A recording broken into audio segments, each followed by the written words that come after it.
নমস্কাৰ। বহাগ মাথো এটি ঋতু নহয় বহাগ এটি মাহ। অসমীয়া জাতিৰ ই আয়ুস ৰেখা, গণজীৱনৰ ই হাঁহ। সকলোলৈ বাপতি সাহোন ৰঙালী বিহু আৰু অসমীয়া নৱবৰ্ষ 1432 ভাস্কৰাব্দৰ হিয়া ভৰা প্ৰীতি আৰু শুভেচ্ছা জনালোঁ। আদৰৰ বিহুটিৰ শুভক্ষণত ঢোল পেঁপা গগনাৰ সমাহাৰত আকাশ বতাহ মুখৰিত। বহাগৰ আগমনত গছৰ নতুন পাতৰ ফাকে ফাকে কুলি কেতেকীৰ মাত আৰু চৌদিশে সেউজীয়া ৰঙেৰে প্ৰকৃতি নতুন ৰূপেৰে জিলিকি উঠিছে। আজি বহাগ মাহৰ প্ৰথম দিনটোত কণ কণ মইনাহঁতৰ পৰা ডেকা বুঢ়া সকলোৱে এই বিহুৰ আনন্দত বিহুৰ সাজেৰে ঘৰে ঘৰে বিহু মাৰিবলৈ ওলাইছে। অসমৰ প্ৰতিটো ঘৰে এক আনন্দমুখৰ পৰিৱেশ। গাঁৱৰ বোৱাৰীসকলেও বিহু মাৰিবলৈ ওলাইছে। যোৰহাটৰ কৰঙা দৃশ্য এয়া। যোৰহাটৰ খুটীয়া পোতা গাঁৱৰ মুকলি বিহুৰ দৃশ্য এয়া।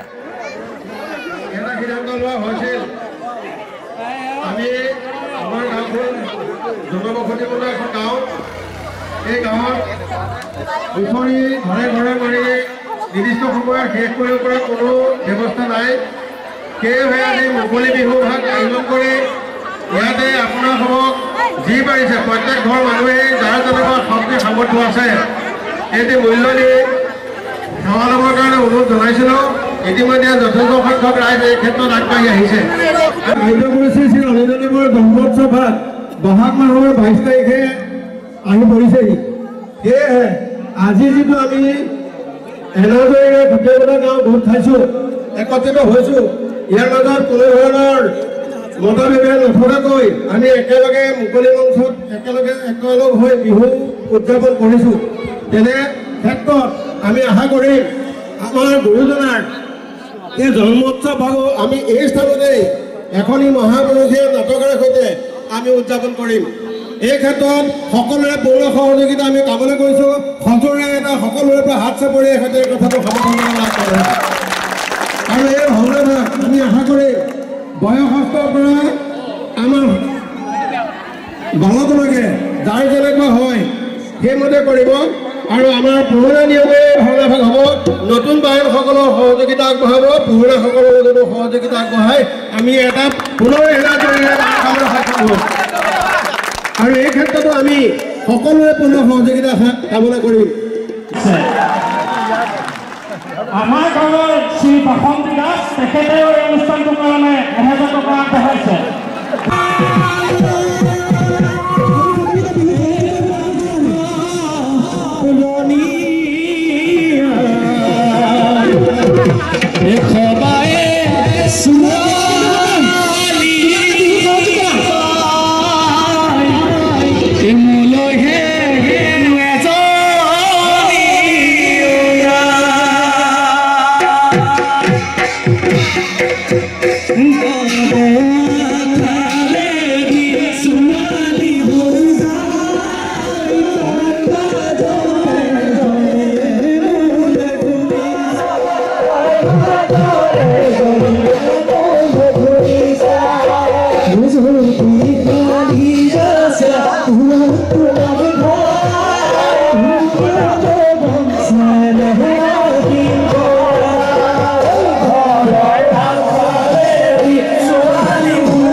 Happy birthday!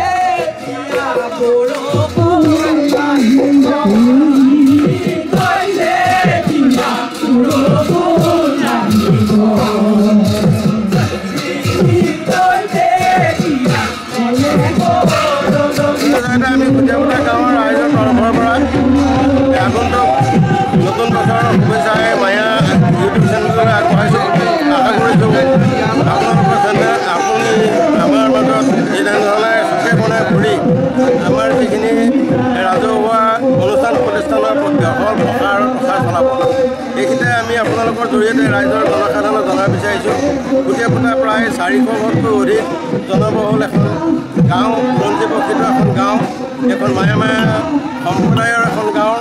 ইয়াত আজি বহু কেইবছৰ ৰাজহুৱা বিহু হোৱা নাছিল। সেয়েহে খুটিয়াপতা গাঁৱৰ ৰাইজ একত্ৰিত হৈ এদিন ৰাজহুৱাভাৱে নামঘৰত এখন সভা অনুষ্ঠিত কৰি আজি এই স্থানতেই মুকলি বিহুৰ এক প্ৰয়াস কৰা হৈছিল, সিদ্ধান্ত লোৱা হৈছিল। সেই মৰ্মে আজি প্ৰায় 12 বজাৰ পৰা এতিয়ালৈকে মানে আমাৰ এখন বিহু অনুষ্ঠিত হৈ আছে। ইয়াত আপোনালোকে নিজে দেখিছে আমাৰ আটাইতকৈ জ্যেষ্ঠ ব্যক্তিৰ পৰা আটাইতকৈ কনিষ্ঠজন ব্যক্তিলৈকে গাঁৱৰ যুৱক যুৱতী বয়োবৃদ্ধ সকলোৱে ইয়াত আহি অংশগ্ৰহণ কৰিছে। ইয়াৰ জৰিয়তে আমি আপোনাৰ চেনেলৰ জৰিয়তে আমি ৰাইজক জনাব বিচাৰিছোঁ এই যিটো বিহুৰ অনুষ্ঠান, এই অনুষ্ঠানে আমাৰ মনৰ পৰা যিবিলাক বেয়া ভাৱ বা মানে আঁতৰি কৰি এটা মায়াৰ এনাজৰীৰে আমাৰ বান খুৱাইছে। সকলো আমি একত্ৰিত হৈছোঁ। একত্ৰিত হৈ পৰৱৰ্তী পৰ্যায়তো আমি বিভিন্ন ধৰণৰ ৰাজহুৱা কামবিলাক কৰি যোৱাৰ এটা প্ৰয়াস চেষ্টা কৰিছোঁ। আজি ইয়াতে আপোনালোকৰ জৰিয়তে আমি জনাবলৈ বিচাৰিছোঁ যে আজি বিহু মঞ্চতে এটা ৰাজহুৱা সিদ্ধান্ত হৈছে। অহা 22 বহাগত আমাৰ আদ্যগুৰু শ্ৰী শ্ৰী অনিৰুদ্ধদেৱৰ জন্ম উৎসৱ ভাগ হয়। সেই উৎসৱ ভাগটো আমি এই স্থানতেই আমি গাঁৱৰ বয়োবৃদ্ধকে আদি কৰি সকলোজনে মিলি ৰাজহুৱাভাৱে এখনি মহাপৰীক্ষা নাটক আৰু দিনজোৰা কাৰ্যসূচীৰ অনুষ্ঠানভাগো আমি অনুষ্ঠিত কৰিবলৈ বিচাৰিছোঁ। লগতে আমি আপোনাৰ জৰিয়তে জনাব বিচাৰোঁ আমি য'ত হৈ আছোঁ এই জেগাডোখৰ বহুত দ জেগা আছিল, পানী হয়, কলমূৰে পোত খাই আছিল। আমাৰ গাঁৱৰ যুৱকসকলৰ আপ্ৰাণ প্ৰচেষ্টাত আজি মাতি পেলাই আজি বিহু মাৰিব পৰা এটা অৱস্থালৈ আহিছে। গতিকে আমি চৰকাৰলৈ আহ্বান জনাম যে আমি নিজে আমাৰ অনুষ্ঠান খুটিয়াপতা গাঁৱত ৰাজহুৱা অনুষ্ঠান এটা পাতিবৰ কাৰণে উপযুক্ত কোনো স্থান নাই, ভাওনা ভাগ পাতিবলৈ কোনো স্থান নাই। গতিকে তেনে ক্ষেত্ৰত আমি চৰকাৰৰ ফালৰ পৰাও মঞ্চৰ নামত কোনো ধৰণৰ আমি এতিয়ালৈকে অনুদান পোৱা নাই। আপোনাৰ জৰিয়তে আমি জনাব বিচাৰিছোঁ যে চৰকাৰকো আহ্বান জনাম যে আগন্তুক সময়বিলাকত আমাক যাতে এই স্থানত আমাৰ গাঁওখনৰ এই অনুষ্ঠানৰ স্বাৰ্থত এটা অনুদান আগবঢ়ায়, আমাৰ গাঁওখনৰ ঐতিহ্য ৰক্ষা কৰে, কলা কৃষ্টি যাতে আমি আগবঢ়াই যাব পৰা ব্যৱস্থা গ্ৰহণ কৰে। তাৰ কাৰণে আপুনি ব্যৱস্থা এটা গ্ৰহণ কৰে, আপোনাৰ জৰিয়তে ব্যৱস্থা চৰকাৰে যাতে ব্যৱস্থা গ্ৰহণ কৰে তাৰ কাৰণে আহ্বান জনাইছোঁ। গতিকে সৰ্বশেষত আপোনালৈ আমাৰ আন্তৰিকতা অৱশেষত আপোনাৰ পৰিচয়টো দিব নেকি? মই এখন গাঁৱৰে এজন ব্যক্তি, মোৰ নাম নগেন দাস। মই নৱতীয়া উচ্চতৰ মাধ্যমিক বিদ্যালয়ৰ এজন শিক্ষক, লগতে খুটিয়াপতা গাঁও তথা নামঘৰ উন্নয়ন সমিতিৰ ছেক্ৰেটৰী। বাকী আমাৰ ইয়াত যিসকল ব্যক্তি আছে প্ৰত্যেকেই একোটা দায়িত্বশীল ব্যক্তি হিচাপে ৰাজহুৱাভাৱে কাম কৰি আছে।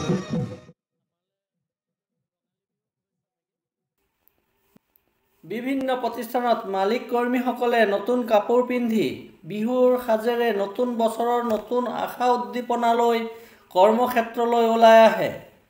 আৰু সেই মৰ্মে যোৰহাটৰ মালোৱালিৰ RB পেট্ৰল পাম্প প্ৰতিষ্ঠানটোৰ নেতৃত্বত আজি সন্ধিয়া এক মুকলি বিহুৰ আয়োজনো কৰে।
ৰঙালী বিহু শুভেচ্ছা থাকিলে RB12 ষ্টেচনৰ ফালৰ পৰা বিহু চেষ্টা কৰিছোঁ অসমীয়া পৰম্পৰাটো ৰক্ষা কৰি চলিবৰ বাবে সকলোৱে যাতে আপোনাৰ বহাগ বিহুটো খুব সুন্দৰভাৱে পালন কৰিব পাৰে নাম শিৱপ্ৰসাদ বৰুৱা মোৰ ঘৰ মাজুলী যোৰহাট মই RB12 ষ্টেচনৰ প্ৰফেচাৰ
এই গাঁওখনতে কি নাম এই গাঁওখন দগাঁও আৰু কেই টকা পালা 1100 টকা এতিয়া কিবা খালা নাই ঠিক আছে চিপছ খাইছা আৰু মাৰিবা তাৰপিছত ঠিক আছে থেংক ইউ তোমালোকলৈ বহাগ বিহু শুভেচ্ছা যাচিলোঁ চবলৈ ঠিক আছে ঠিক আছে